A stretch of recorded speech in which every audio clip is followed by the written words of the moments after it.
We definitely have a lot of questions about life in Asia and Hong Kong in the chat. So I'll start with the first one, which is actually about work-life balance. So this person's wondering if you have any advice in terms of managing work and life in Hong Kong, especially since working hours are known to be more intense. That is actually a great question. So I can speak to that from a global corporate world, because as you see from my experience, we've had to leverage a lot of the global capabilities to bring them to Asia, which means night calls, a lot of them. I started on my own at the beginning, so I had to take quite a few by myself. But as I trained the team, we managed to share them. So I think that it is important to manage that. I always keep my weekends to myself. And if you have commitments, block off your calendar and make sure you block it off early.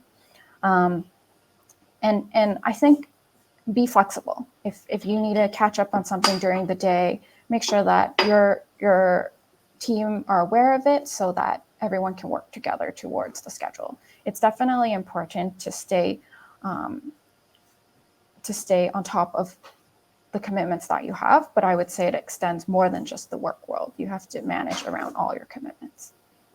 Mm-hmm. Okay, that's interesting. So you learned to be a night owl almost.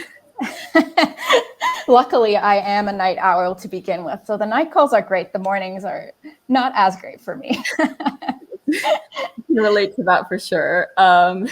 I think the next question here is about the business environment. So maybe you could speak a bit about what the business environment in Asia is like generally, and if you experienced any challenges in terms of cultural norms, and if you did, how did you work towards overcoming them? That's a great question.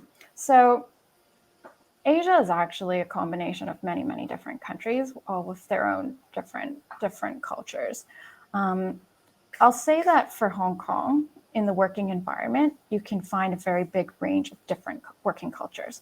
So in the more international companies, you'll see people operate in primarily English, but in other cases, they may communicate in the local language. In Hong Kong, there is a very big range. So I would say for an international student, there's a lot of opportunity.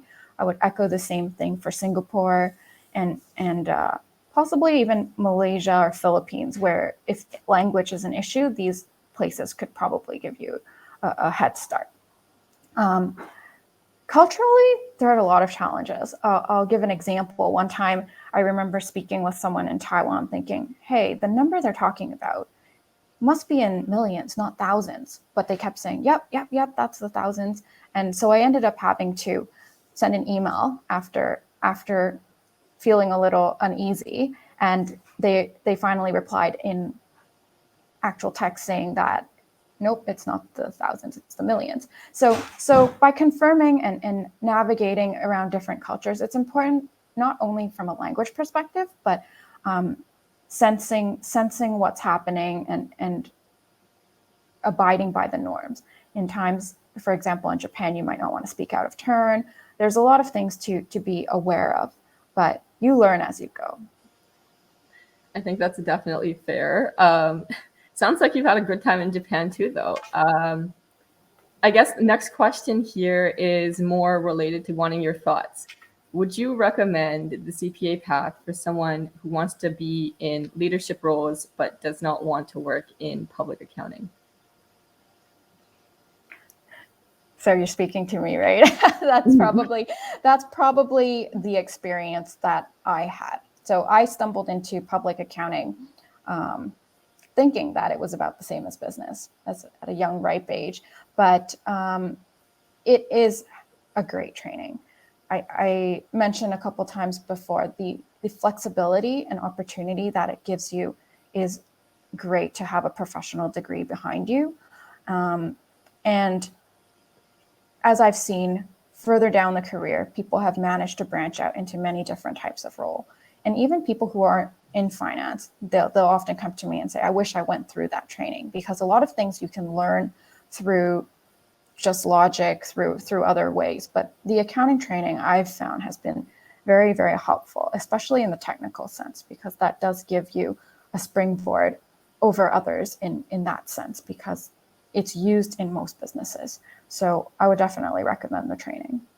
Okay, that's great to know. I think all the students here will definitely keep that in mind going forward. But that was our last question for today. Thank you for sharing your experiences. Thank you, Puneet. Thanks, everyone.